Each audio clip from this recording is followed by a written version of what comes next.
After 7 years of marriage, my husband demanded we divide every household bill because he said, "Can you believe that after 7 years of giving up my entire career for my husband, he looked me dead in the eye and called me a gold-digging woman?" That chilling moment didn't just ruin dinner. It completely shattered everything I thought I knew about love, trust, and the man I married. My fork froze halfway to my mouth. He cleared his throat in that particular way, you know? The one where someone's about to drop a bomb on your perfectly good evening, pretending it's just casual conversation. "So, I've been thinking," he began, not even bothering to look up from the meticulously seasoned chicken I'd spent an hour preparing. "Things need to change around here." I carefully set my fork down.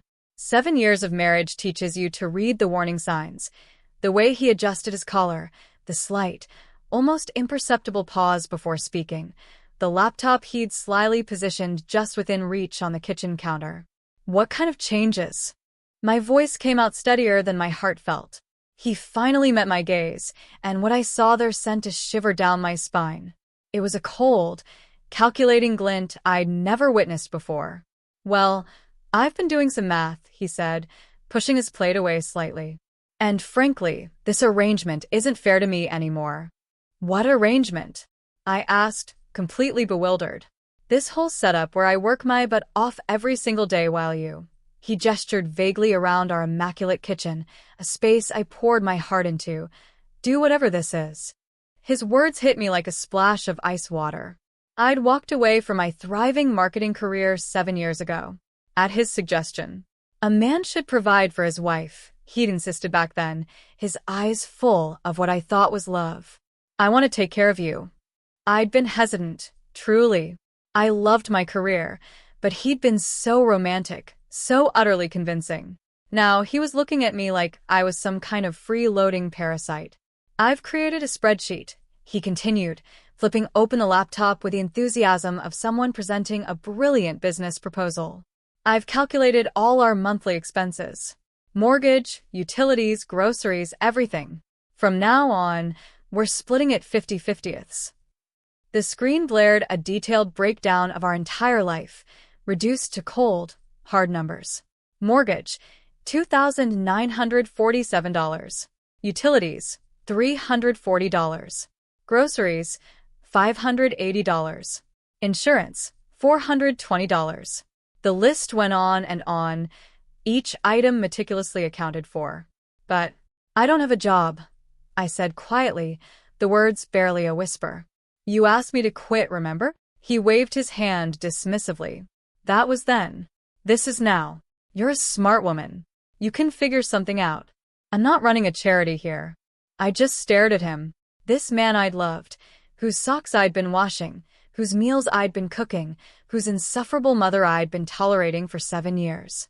And in that moment, something shifted inside me. Something cold. Something sharp. Something calculating. "So, let me understand this," I said, my voice taking on a tone I barely recognized. "You want me to pay half of everything? Starting when, exactly?" "Starting next month," he beamed, clearly pleased with himself. "I knew you'd be reasonable about this. You've always been so practical." I looked at that spreadsheet again, every detail registering. The mortgage on the house I'd poured my soul into making a home. The utility bills for the electricity I used to iron his shirts. The grocery money for the food I planned, bought, and lovingly prepared. "Okay," I said. He blinked, genuinely surprised by how easily I'd agreed. "Okay. Yes, okay," I affirmed. "You're absolutely right. If we're going to be roommates instead of husband and wife, we should split everything equally." I smiled, and something in my expression must have registered because he visibly shifted, an uneasy look crossing his face. That's great, honey. I'm glad you understand." But I could see it in his eyes. He'd expected a fight, maybe tears, definitely begging. Instead, he got agreement, and it clearly unsettled him. I picked up my fork and took another bite of the dinner I'd prepared. "This is delicious, isn't it? I really outdid myself tonight." "Yeah, it's good," he mumbled, suddenly focused intently on his plate. As I chewed, my mind was already racing. If he wanted to play this game, I would play it. But he'd just made one crucial mistake. He had assumed I was the same woman who'd agreed to quit her job 7 years ago. He had no idea what he'd just unleashed. The next morning, I woke at my usual 6:30 a.m. But instead of padding to the kitchen to start his coffee and lay out his clothes, I rolled over and went right back to sleep. At 7:15, I heard his alarm go off. Then again at 7:25. By 7:30, I could hear him stumbling around the bedroom, clearly confused by the absence of his usual routine. "Honey," his voice drifted from the kitchen. "Where's the coffee?" I pulled my pillow over my head and smiled. "Oh, let the games begin." 20 minutes later, he was back in the bedroom, half-dressed and agitated. "What's going on?" "There's no coffee, no breakfast, and I can't find my blue shirt anywhere." I stretched lazily and looked at him with innocent confusion. "Good morning to you too. What's wrong?" "What's wrong?" "It's almost 8 o'clock and nothing's ready," he practically sputtered. "Ready for what?" I sat up, genuinely puzzled by his distress. "Oh, you mean your stuff? But, sweetheart, remember what you said last night? We're splitting everything 50-50 now. That means we each handle our own responsibilities." His mouth opened and closed like a fish. "But you always make coffee." "I make coffee for myself," I replied calmly. "You're welcome to make your own." I swung my legs out of bed and headed for my closet. "Your blue shirt is in the laundry room, by the way. In the dirty clothes basket where you left it 3 days ago." "But you always do the laundry." "I do my laundry," I corrected, pulling out a beautiful dress I hadn't worn in months, something I used to save for special occasions that never came. "Your clothes are your responsibility now. This arrangement was your idea, remember? Equal partners, equal responsibilities." I could practically see the gears grinding in his head as he tried to process this new reality. He'd wanted a business arrangement, and I was giving him exactly that. "This is ridiculous," he muttered, stomping toward the laundry room. "You're being petty." "I'm being practical," I called after him, the words echoing his own from the night before.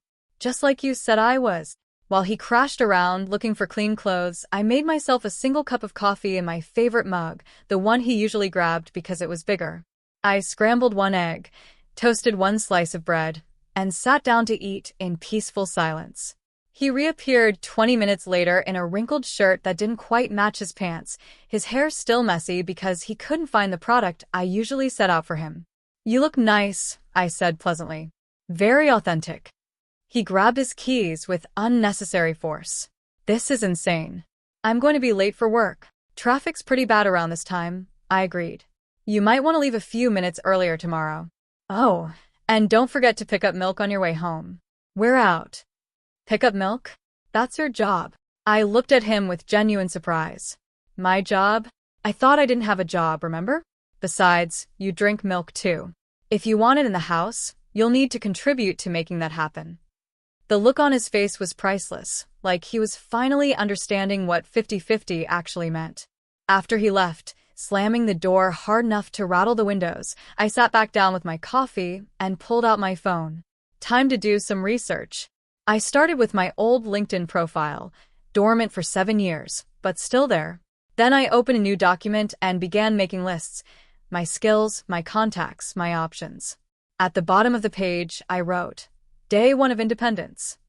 The house felt different without the weight of his expectations. Lighter, somehow. For the first time in years, I wasn't rushing to complete his to-do list before he got home. Instead, I was making my own. 2 weeks into our new business arrangement, I discovered just how expensive 50-50 could be for him. I was folding my laundry when I noticed my favorite white blouse had turned a lovely shade of pink. Not the romantic blush pink you might choose deliberately, but the tragic, accidental pink that happens when someone throws a red sock into a white load. I found him in the living room, sprawled on the couch watching sports highlights. "We have a problem," I announced, holding up the ruined blouse. He barely glanced away from the TV. "What now?" "You damaged my property. This blouse cost $95, and now it's unwearable." "It's just a shirt," he shrugged. "Throw it out." "I will," I replied, "right after you reimburse me for it." That got his attention. "Reimburse you for what?" "Property damage. You put your red gym shirt in with my whites, despite the clear laundry basket separation system, I established. Your negligence, your responsibility. I pulled out my phone and showed him a screenshot of the blouse from the store's website. $95. This is insane. We're married. We're business partners now, remember? I said, sitting down across from him with my most reasonable expression. And business partners compensate each other for damages. Unless you're suggesting we go back to the old arrangement where we share everything. The trapped look on his face told me everything I needed to know. Fine, he muttered. I'll pay for your stupid shirt. Thank you. I'll take cash. Over the next few days, I implemented a comprehensive damage assessment system. When he left coffee rings on the dining room table I'd spent hours refinishing, $15 wood restoration fee. When he used my expensive shampoo because he'd forgotten to buy his own, $12 replacement cost. When he ate the last of the Greek yogurt I'd specifically bought for my breakfast, $7.38, plus inconvenience fee for the extra trip to the store. I kept meticulous records in a little notebook I'd labeled Partnership Expenses. The breaking point came on a Thursday afternoon. I'd left work early from the part-time consulting job I'd finally landed and came home to grab some files I'd forgotten. As I approached the front door, I could hear him talking on the phone. I know it's been tough, babe, but I'm working on it. The whole splitting expenses thing is going better than I expected. No, she's not suspicious at all. She actually agreed to it right away.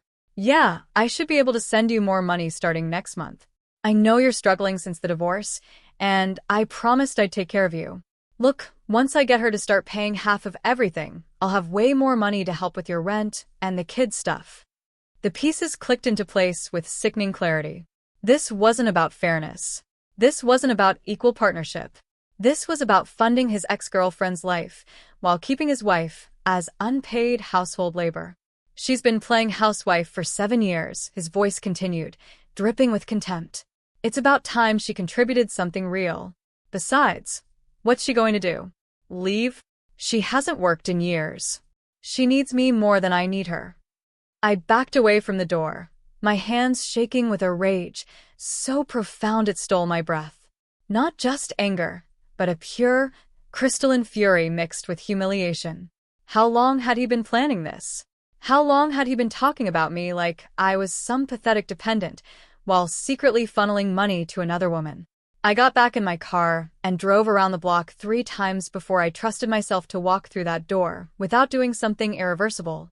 When I finally entered, he was off the phone, acting like nothing had happened. You're home early, he said casually. Forgot some paperwork. My voice sounded normal, which surprised even me. Hey, I've been thinking about our partnership arrangement. He looked up wearily. Yeah, I think you're absolutely right. If we're going to be true business partners, we need to do this properly. I smiled, and something in my expression made him lean back slightly. I mean, really properly. Full accountability, complete transparency, the works. What do you mean? Well, for starters, I think we should each contribute to our partnership agreements in writing. Spell out exactly what each partner is responsible for, what the financial obligations are, maybe even include some performance metrics. The color drained from his face. That seems a little extreme. Extreme for business partners? I tilted my head, studying him like he was a fascinating specimen. I thought you'd appreciate the professional approach. After all, if we're going to be partners, we should treat it like any other business relationship, don't you think? He mumbled something about thinking about it and retreated to his office. I went to the kitchen and opened my notebook to a fresh page. At the top, I wrote, Partnership Dissolution Planning. The doorbell rang at 8:30 on a Saturday morning, which could only mean one thing. His mother had arrived unannounced, as was her cherished tradition. I answered the door in my pajamas and robe, coffee mug in hand, completely unbothered by my appearance. The old me would have panicked, thrown on real clothes, and spent 10 minutes apologizing for the state of the house. Oh, she said, taking in my casual attire with obvious disapproval. You're not dressed. Good morning to you, too, I replied sweetly. Come in. I stepped aside, genuinely curious to see her reaction to the current state of our home. She walked into the living room and stopped dead. His side of the room was a disaster zone. Dirty clothes draped over furniture, takeout containers stacked on the coffee table, newspapers scattered across the floor. My side was immaculate, with fresh flowers and neatly arranged books. "What in heaven's name happened here?" she gasped. "Oh, that's your son's area," I said, settling into my clean chair and sipping my coffee peacefully. "I only manage my own space now." "Where is he?" "Still sleeping. He was up late trying to figure out how to work the washing machine." Her face turned an interesting shade of purple. "You didn't help him?" "Why would I? He's a grown man." I studied her over my mug. "Would you like some coffee?" "I have enough for one more cup." "This is outrageous." She marched toward the kitchen, and I heard her sharp intake of breath as she discovered the division there. Two. One side spotless, the other looking like a tornado had hit it. She stormed back, her perfectly coiffed hair practically vibrating with indignation. "What kind of wife are you? This house is a disaster." "Actually, half the house is a disaster." "My half is quite nice," I countered, gesturing around my pristine living space. "The disaster half belongs to your son." "Don't be ridiculous. A wife's job is to maintain the home." I set down my coffee and looked at her with genuine curiosity. "According to whom?" "According to common decency. To the way things are supposed to be." I stood up and walked to the kitchen, returning with a folder I'd prepared for exactly this moment. "You might want to see this before you continue." I handed her the printed copy of his infamous spreadsheet, the one where he'd calculated every household expense and declared that I needed to pay half because I was, in his words, freeloading. She stared at the document, her mouth opening and closing silently. "Your son decided we should be business partners instead of husband and wife," I explained pleasantly. "Equal financial responsibilities, equal domestic responsibilities." This was entirely his idea. But you're supposed to..." "Supposed to what?" I laughed, and the sound was lighter than I'd felt in months. "Pay half the bills and do all the housework?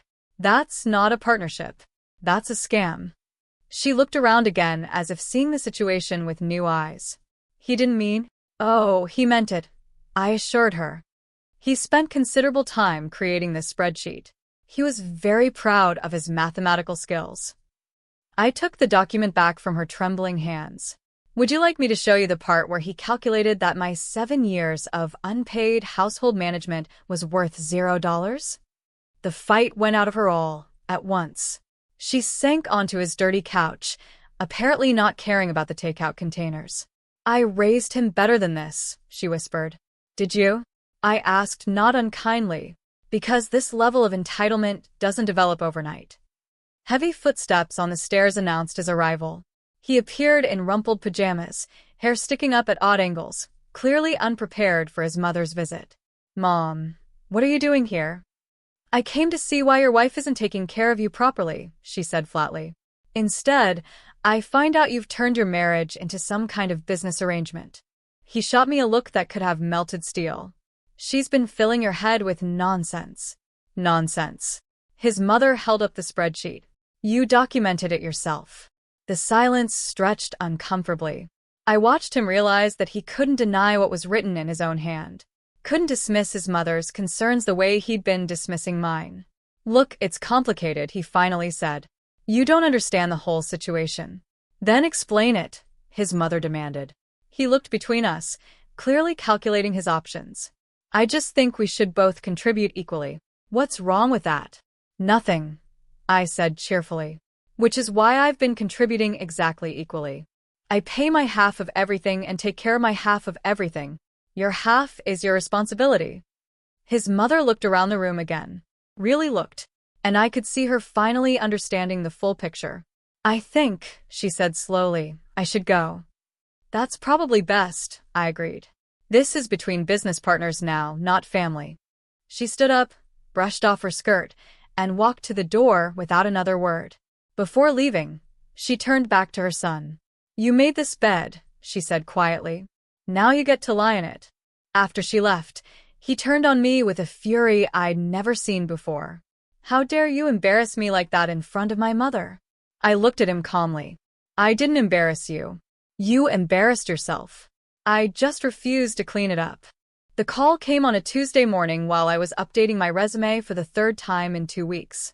I'd been applying for entry-level positions, assuming my 7-year gap had made me unemployable in any meaningful way.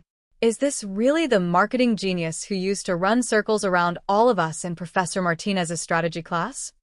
The voice was familiar, warm, and filled with the kind of confidence I'd forgotten I used to possess. "This is she," I said cautiously. "It's Jake from college. We worked on that impossible campaign project together junior year. The one where we had to rebrand that failing restaurant chain." The memory hit me like a wave. Late nights in the library, whiteboards covered with brand positioning diagrams, the thrill of solving impossible problems with nothing but creativity and determination. I'd loved that version of myself. "Jake, how did you get this number?" "I have my ways. Actually, I've been trying to track you down for months. I'm heading up marketing for a consulting firm now, and I've got a problem that has your name written all over it." "I haven't worked in 7 years," I said automatically, the disclaimer I'd been giving every potential employer. "So, you haven't had a lobotomy? Your brain is still in there, right?" I laughed despite myself. "Last I checked. Good enough for me. We've got a client who's hemorrhaging customers and 3 different agencies have failed to figure out why. I need someone who can think differently, see patterns other people miss." Sound familiar? It did. It sounded exactly like the person I used to be. "Jake, I appreciate the thought, but I'm not exactly interview ready. I'd need time to prepare, to brush up on current trends." "Skip the interview. I've already seen your work. Remember that portfolio from senior year? I kept a copy. Still reference it sometimes." His voice turned serious. "Look, I know you disappeared after college, got married, did the domestic thing, but talent doesn't expire. If anything, life experience probably made you sharper." The conversation lasted 45 minutes. By the end, I had a consulting contract that paid more per month than my husband made in 2. "There's one condition," Jake said as we wrapped up. "I'm going to need you to travel occasionally. Client meetings, strategy sessions. Is that going to be a problem?" I looked around my half of the immaculate house, then at the disaster zone that was his half. "Not at all." The first client meeting was a revelation. I walked into a conference room full of expensive suits and felt something click back into place. A part of myself I'd packed away so long ago I'd forgotten it existed. "So," the client said, sliding a folder across the table, "3 agencies have told us we need to completely rebrand, change our entire business model. What do you think?" I spent 20 minutes reviewing their materials, then looked up. "I think those agencies were trying to justify their fees instead of solving your problem." The room went quiet. "Your brand isn't the problem. Your customer service is. Specifically, your phone system routes people through 7 different departments before they reach someone who can actually help them. Your customers aren't leaving because they don't like your product. They're leaving because buying from you is exhausting." I spent the next hour walking them through a complete customer journey analysis I'd improvised on the spot. By the time I finished, the CEO was taking notes. "This is exactly what we needed," he said. "When can you start?" Jake walked me out afterward, grinning like he'd won the lottery. "That was brilliant. Absolutely brilliant. I'd forgotten how good you were at cutting through the noise." "I'd forgotten, too," I admitted. He stopped walking and looked at me.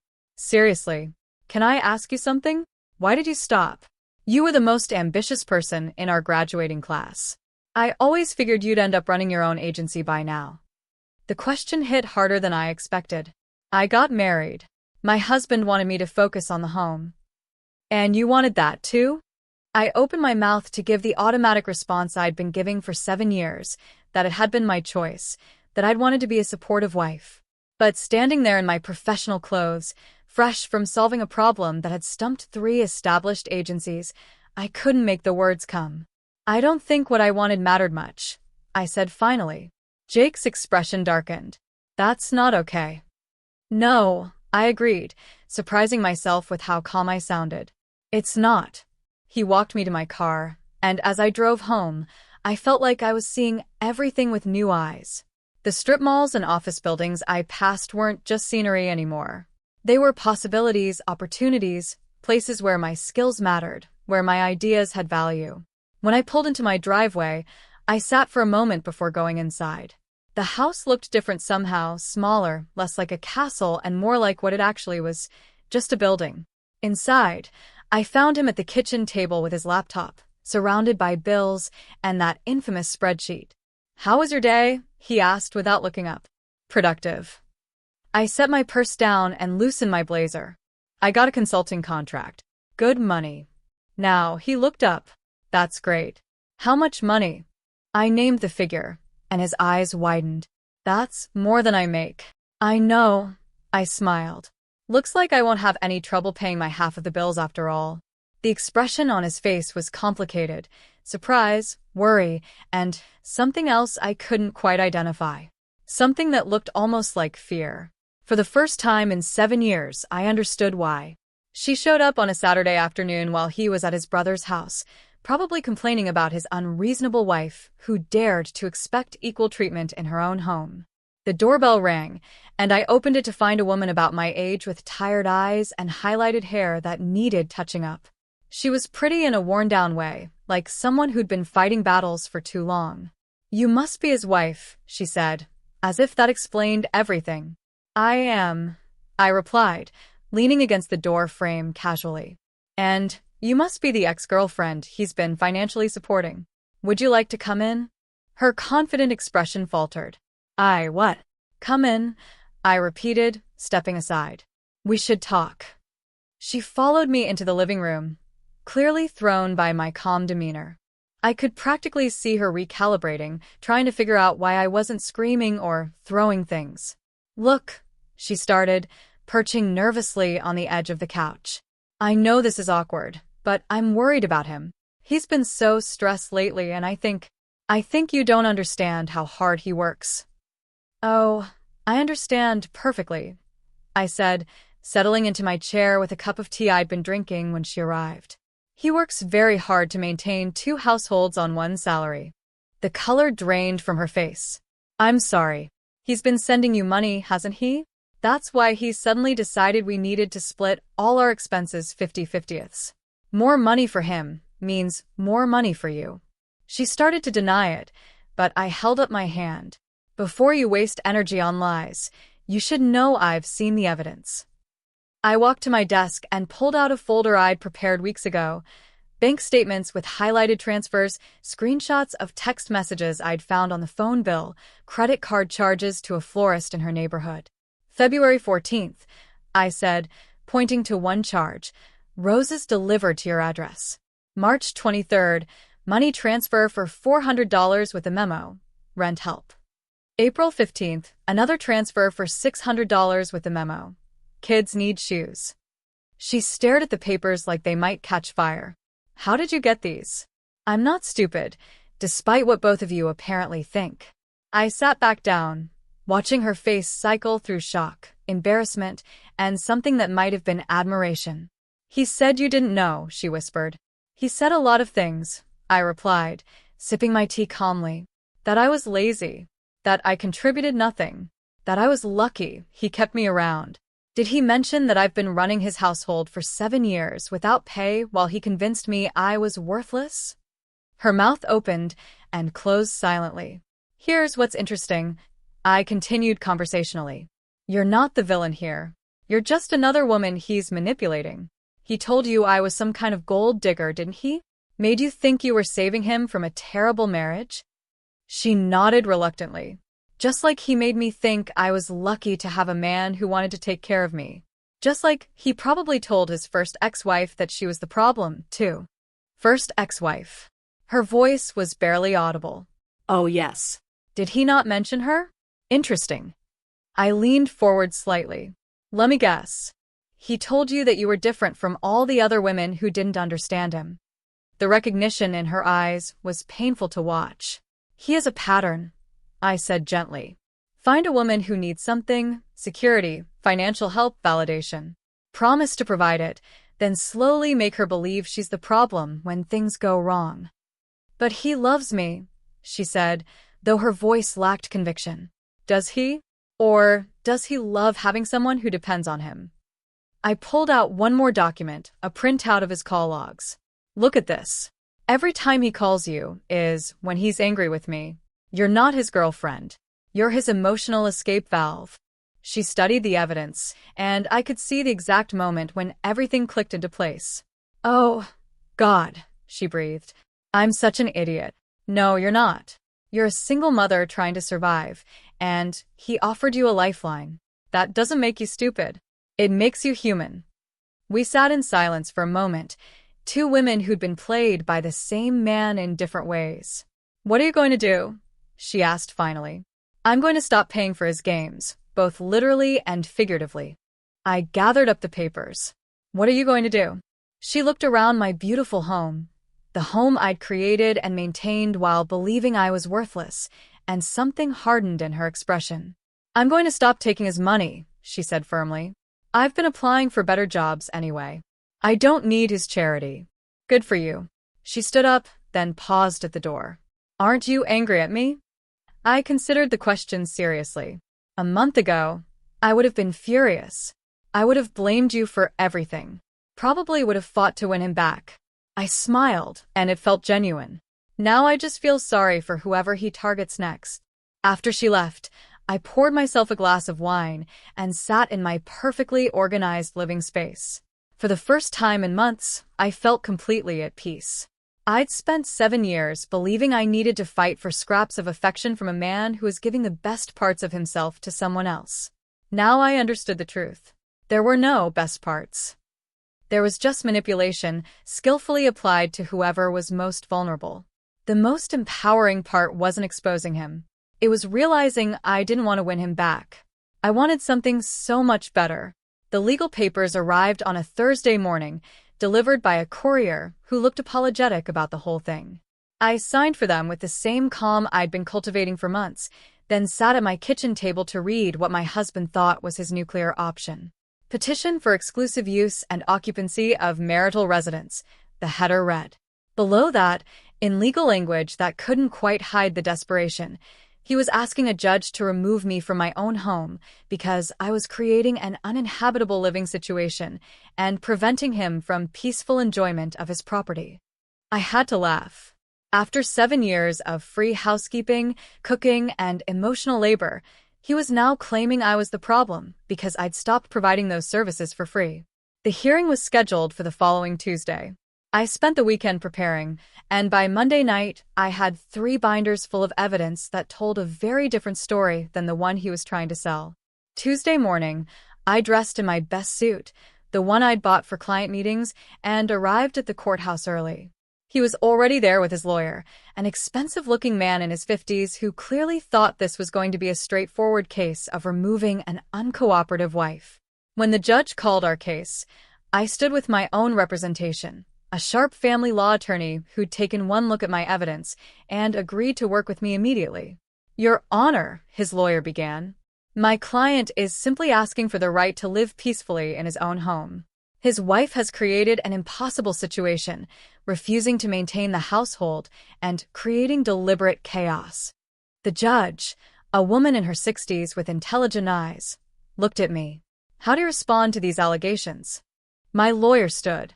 Your Honor, we have extensive documentation that tells the complete story.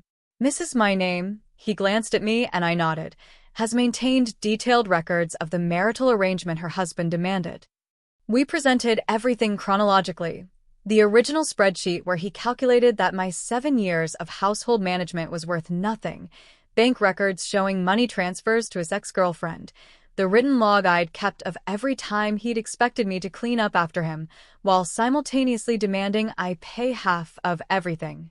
Furthermore, my lawyer continued, Mrs. My Name has been gainfully employed for the past 2 months and is fully capable of meeting her financial obligations. The issue isn't her inability to contribute. It's her husband's expectation that she should pay equally while providing all domestic labor for free. The judge studied the documents for what felt like an eternity. When she finally looked up, her expression was not sympathetic to his cause. Let me make sure I understand this correctly, she said to his lawyer. Your client decided unilaterally that his wife should pay 50% of all household expenses despite having been out of the workforce for 7 years at his request? Well, Your Honor, Circumstances change. Indeed, they do. The judge's voice was dry. And it appears circumstances have changed in ways your client didn't anticipate. She turned to him directly. Sir, did you create this spreadsheet? He shifted uncomfortably. Yes, but... And did you present it to your wife as a non-negotiable change to your marital arrangement? I thought we should both contribute equally. What's wrong with that? I see. And in your definition of equal contribution, your wife would pay half of all expenses and continue to provide all domestic services. The silence stretched uncomfortably. Your Honor, his lawyer interjected, my client simply wants to live in his own home without harassment. Harassment. The judge looked at my documentation again. I see here that your client's wife has been paying her agreed-upon 50% of all expenses while maintaining only her own living spaces and belongings. How exactly is adhering to his own proposed arrangement considered harassment? I watched his lawyer realize they were losing badly. Furthermore, the judge continued, I see evidence that your client has been financially supporting another woman throughout this marriage, including during the period when he was demanding his wife contribute more financially. The courtroom fell silent except for the sound of his lawyer shuffling papers desperately. Petition denied, the judge said firmly. Not only is there no basis for removing Mrs. My name from her marital home, but the evidence suggests that she has been remarkably accommodating to an arrangement that was heavily biased against her interests. As we walked out of the courthouse, his lawyer was already talking about appeal options, but I could see in his eyes that he knew it was over. You can't win a case when all the evidence proves you're exactly as unreasonable as your opponent claims. Outside, he caught up with me in the parking lot. This isn't over, he said, but there was no conviction in his voice. Yes, it is. I looked at him calmly. You wanted to play hardball, remember? You thought you could scare me into going back to being your unpaid servant. Instead, you just proved to a judge exactly what kind of man you are. I never meant for it to go this far. Of course you didn't. You meant to get your way without consequences, like always. I opened my car door. But actions have consequences now. Maybe it's time you learned that. As I drove home, I felt something I hadn't experienced in years, the solid satisfaction of being completely, legally, unquestionably right. For the first time since this whole mess started, I wasn't just surviving his games. I was winning them. He left the day after the court hearing, claiming he needed space to think after his humiliating legal defeat. I watched him pack a suitcase with the same detachment I might feel watching a stranger load their car. I'll be staying at my brother's for a while, he announced, as if this was some great sacrifice he was making for our relationship. Okay, I said, not looking up from my laptop where I was reviewing client proposals. Okay? That's all you have to say. What would you like me to say? I glanced at him briefly. You're an adult. You can stay wherever you want. The look on his face suggested he'd expected tears, begging, promises to change. Instead, he got the same mild interest I might show a weather report. After he left, I walked through the house slowly, really seeing it for the first time in months. Without his constant mess, his complaints, his heavy presence sucking the energy out of every room, the space felt transformed, lighter, like it could breathe again. I made myself dinner just for me, exactly what I wanted, and ate it while watching a documentary he would have hated. Then I took a long bath with expensive bath salts, read until midnight, and slept diagonally across the entire bed. I woke up the next morning feeling more rested than I had in years. Work became my sanctuary. The consulting firm Jake ran had a collaborative, energetic atmosphere that reminded me why I'd loved marketing in the first place. Ideas mattered there. Solutions were celebrated. Nobody questioned my competence or made me feel like I should be grateful for the opportunity to contribute. You've been different lately, Jake mentioned over coffee after a particularly successful client presentation. More confident, more yourself. I guess I feel more like myself, I admitted. It's amazing how much mental energy gets freed up when you're not constantly defending your right to exist. Is that what it was like at home? I considered the question. Jake and I had started having these conversations more frequently. Honest talks about life, dreams, the paths we'd taken, and the ones we wished we had. He was a good listener, never offering unwanted advice or trying to fix things that weren't his to fix. It was like living with a critic who never took a day off. I said finally. Everything I did was wrong, insufficient, or somehow selfish. I spent so much energy trying to anticipate his complaints that I forgot I was allowed to have opinions of my own. That sounds exhausting. It was. I didn't realize how exhausting until it stopped. Jake studied me over his coffee cup. Are you happy? I mean, really happy? The question surprised me with its directness. Yes, I said and meant it. For the first time in years, I'm actually happy. Good. You deserve that. That evening, I did something I hadn't done in ages. I called my sister, the one who'd stopped visiting because she couldn't stand watching what I'd become. I was wondering when you'd finally call, she said without preamble. I heard through the grapevine that you'd grown a spine. News travels fast. Are you kidding? The whole family's been waiting for you to wake up. We just didn't know how to tell you without making things worse. We talked for 2 hours, and I realized how much I'd missed her wit, her honesty, her complete intolerance for self-pity. By the end of the call, we'd made plans for her to visit the following weekend.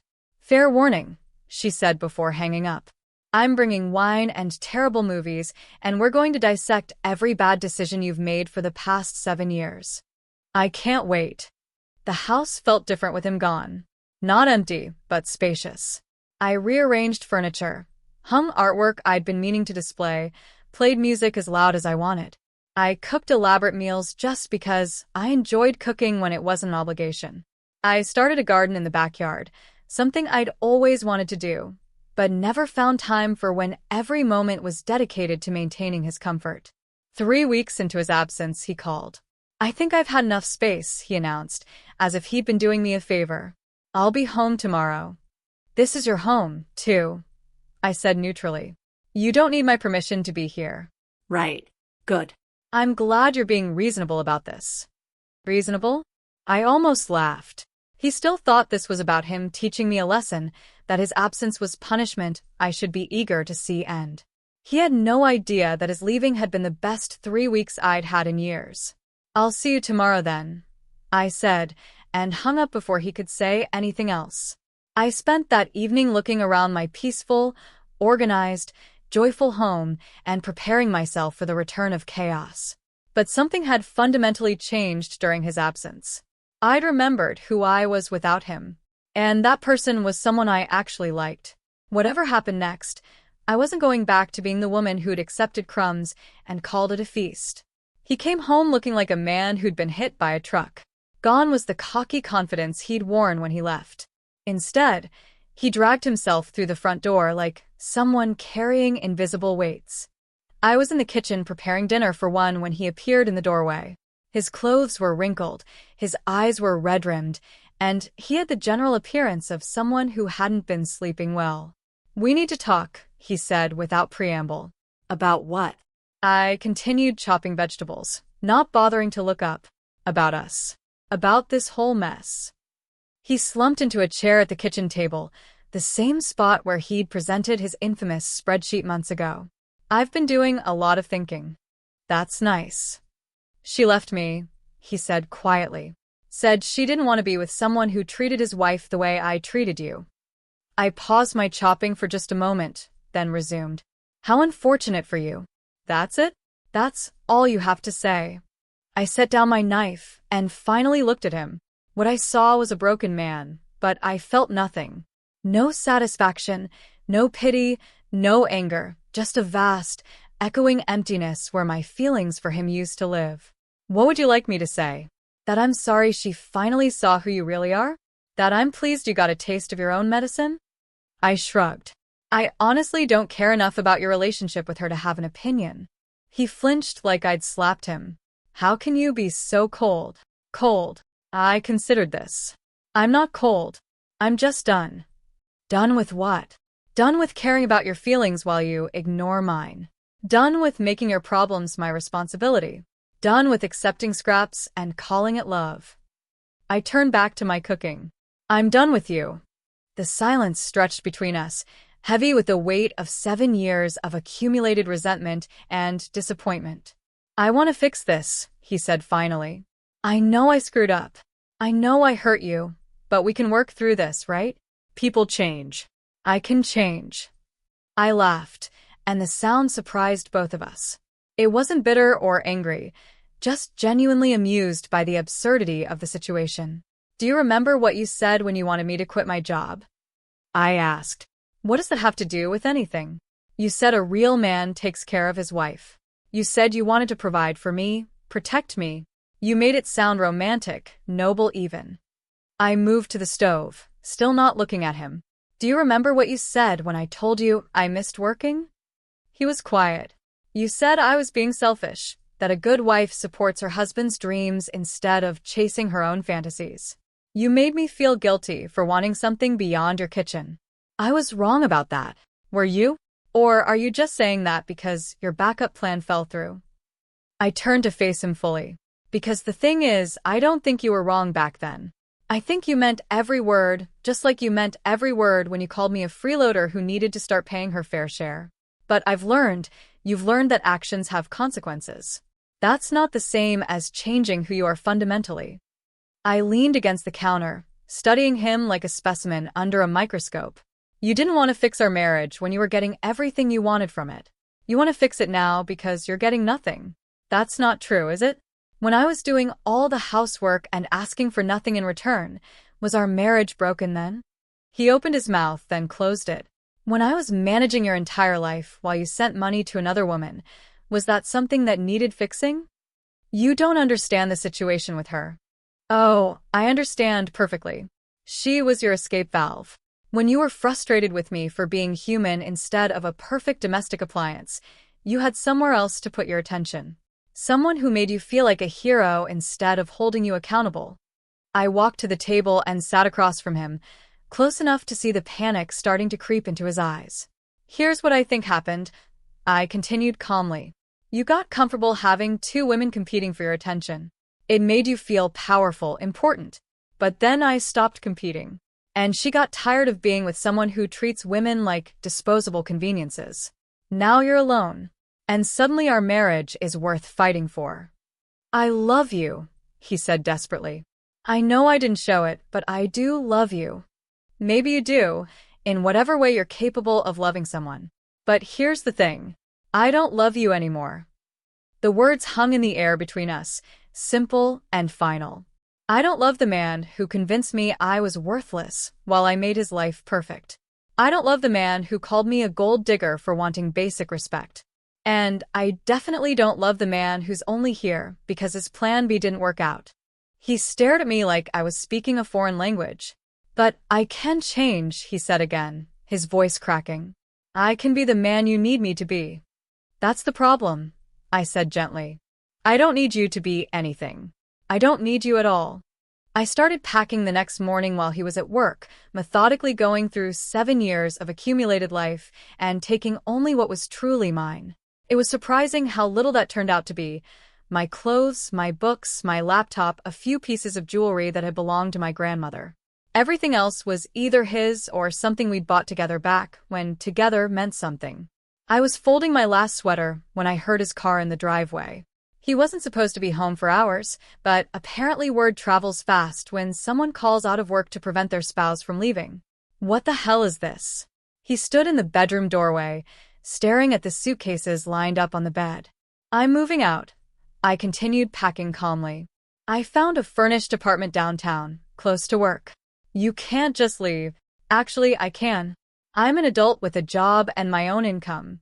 Leaving is well within my capabilities. He rushed to the suitcase I was packing and started pulling clothes back out. Stop this. We need to talk about this rationally. I gently, but firmly took my blouse back from his hands. There's nothing to discuss. I told you last night. I'm done. But you can't mean that. People don't just throw away 7 years of marriage. I'm not throwing it away. You already did that when you decided I was worth less than your ex-girlfriend. I zipped the suitcase closed. I'm just finally accepting what you taught me. He sat heavily on the bed, looking around the room like he was seeing it for the first time. Where will you go? What will you do? I told you I have an apartment. As for what I'll do, I'll work, pay my bills, and live my life. You know, all the things I've been doing for the past few months. But what about us? What about this house? What about our life together? I paused in my packing and really looked at him. He seemed genuinely confused, as if he couldn't understand why actions might have permanent consequences. Our life together was me serving you while you convinced me I should be grateful for the privilege. That's not a life I want anymore. I said I'd change, and I believe you think you would try. But change requires understanding what was wrong in the first place, and you still don't get it. I picked up the last suitcase.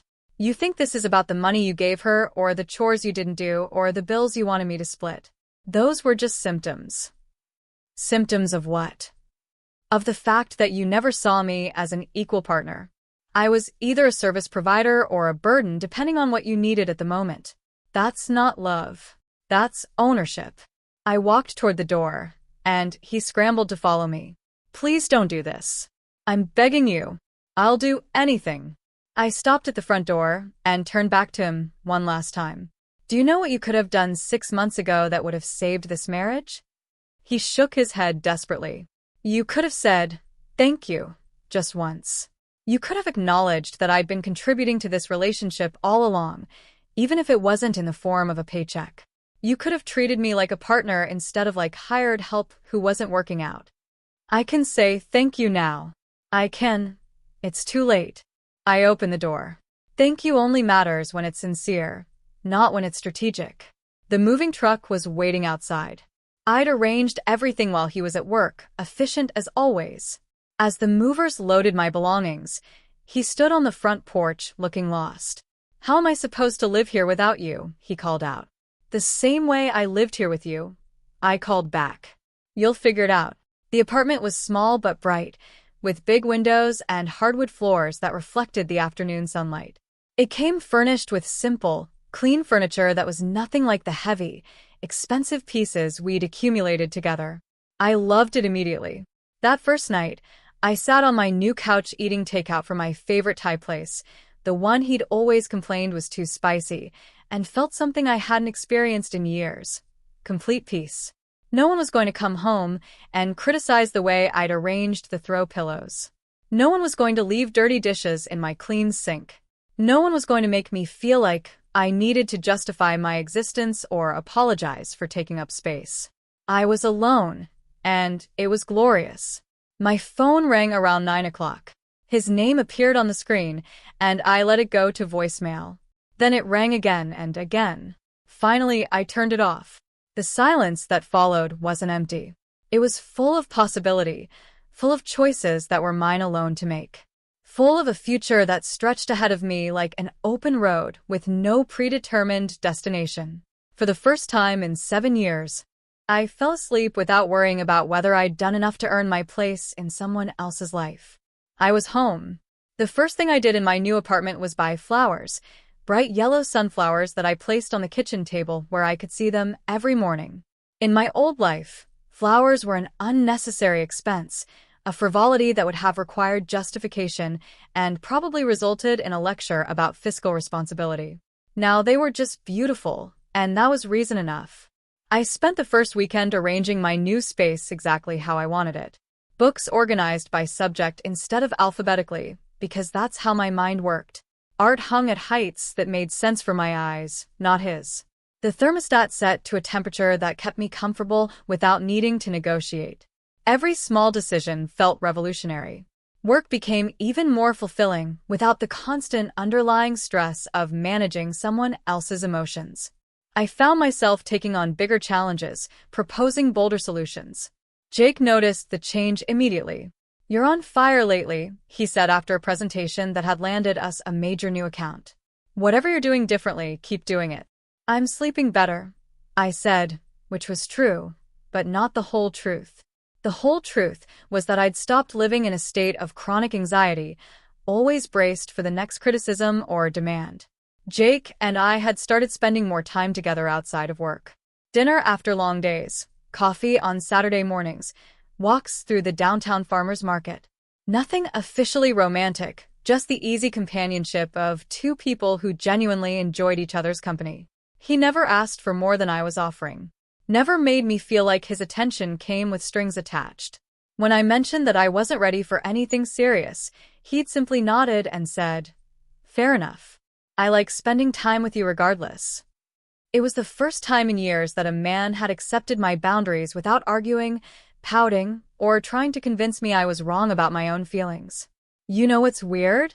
I told him one evening as we walked through the park near my apartment. "I keep waiting for the other shoe to drop. For you to suddenly start keeping score of favors, or making demands, or telling me I'm not grateful enough." "That sounds exhausting," he said quietly. "Living like that?" It was. I didn't realize how exhausting until it stopped. 3 months into my new life, my sister came to visit.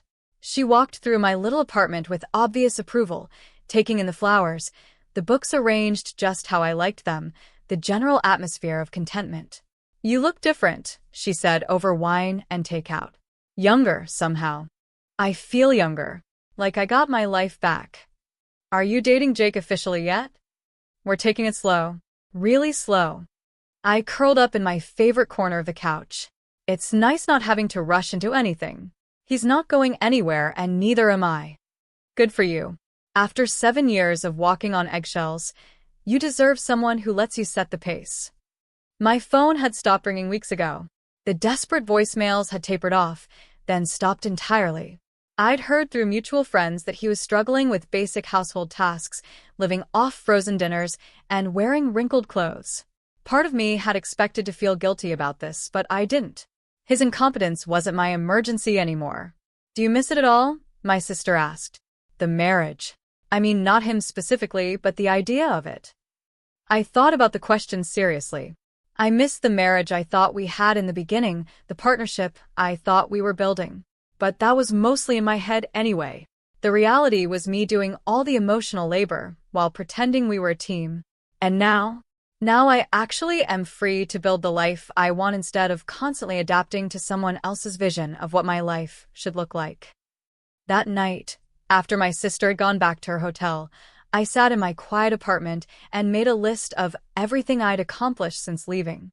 The client accounts I'd secured, the friendships I'd rekindled, the hobbies I'd rediscovered, the simple pleasure of making decisions without having to justify them to anyone. At the bottom of the list, I wrote, "Learned that I don't need someone else to complete me." I was never incomplete. Jake texted around 10 p.m., asking how the visit with my sister had gone. We exchanged a few messages, easy and comfortable, before saying goodnight.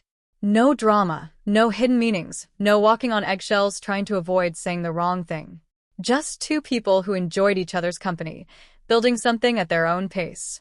As I got ready for bed, I caught sight of myself in the bathroom mirror. My sister was right. I did look younger. But more than that, I looked like myself again. The woman who used to have opinions, dreams, boundaries. The woman who used to know her own worth.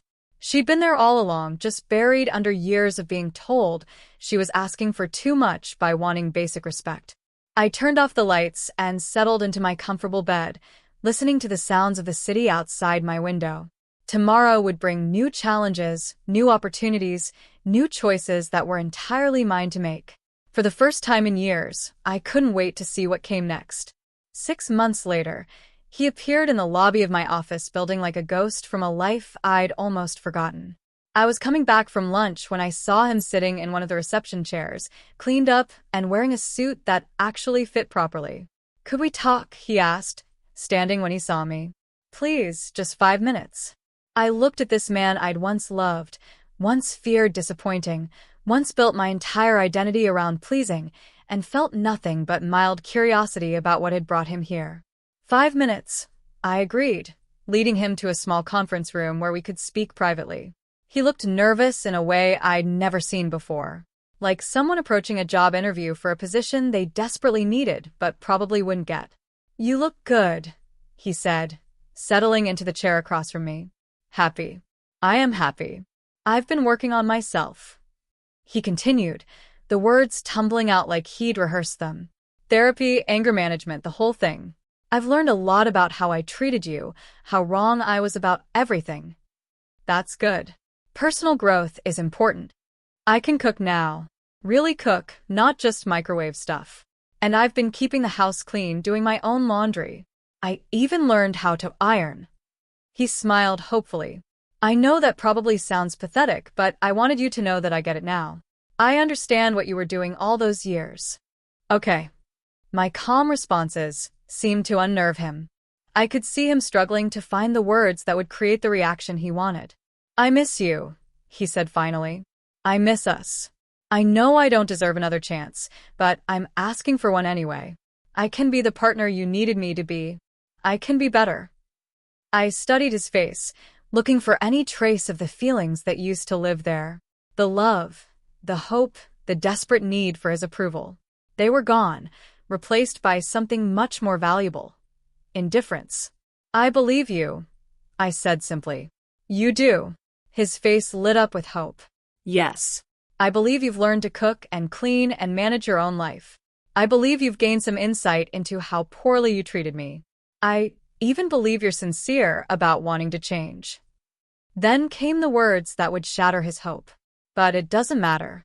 The hope died in his eyes as quickly as it had appeared. 6 months ago, hearing you say these things might have meant something to me. A year ago, I would have been grateful just to hear you acknowledge that I'd been contributing to our relationship all along. I leaned back in my chair, completely relaxed. But that woman is gone. What do you mean? I mean, I don't need you to validate my worth anymore. I don't need you to appreciate my contributions or treat me like an equal partner. I already know I'm valuable, with or without your recognition. He stared at me like I was speaking in code. The person you want back, the woman who would be grateful for crumbs of respect, who would rebuild her entire life around your improved behavior, she doesn't exist anymore. I outgrew her. But if I've changed, you probably have, at least somewhat. But here's the thing you still don't understand. This was never really about you changing. It was about me realizing that I didn't need you to. I stood up, signaling that our conversation was over. I have a life now that makes me genuinely happy. Work that challenges me, friends who respect me, choices that are entirely my own. I wake up every morning excited about the day ahead instead of anxious about what I might do wrong. But we could have that together now. We could be real partners. We could be, I agreed. But I don't want to be. Not with you. Not with anyone who I'd have to train to see my humanity. I'd rather be alone and happy than partnered and constantly proving my worth. He looked devastated, like someone who just realized they'd lost something irreplaceable. Is there anything I can say? Anything I can do? You can be happy for me, I said gently. You can understand that this isn't about punishment or revenge. It's about me choosing a life where I don't have to fight for basic respect. I walked him to the elevator, and as the doors opened, he turned back one last time. I really do love you, he said. I know you do, in whatever way you're capable of loving someone. I replied, a sense of quiet certainty filling me.